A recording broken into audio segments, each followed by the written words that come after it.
Welcome back to this video. In today's tutorial, you are going to learn how to unzip a file in Windows laptops. So let's get started. But before we dive into the tutorial, if you find this tutorial useful and you are very new to this channel, remember click on that subscribe, turn on the notification bell for more tutorial about Windows tricks.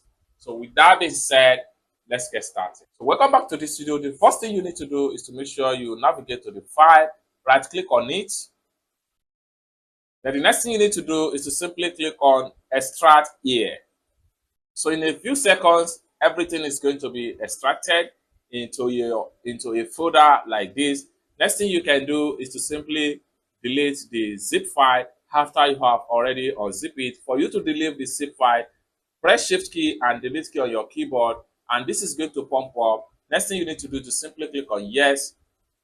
That's simple as that. So you have the file unzip right here. So basically, this is how to unzip your file in Windows laptop. I hope you really got value for this video. If you find this video useful, give this video a big like, and also remember to subscribe to the channel, turn on the notification bell for more tutorial about Windows tricks. Thank you so much for watching, and I hope to see you in my next video.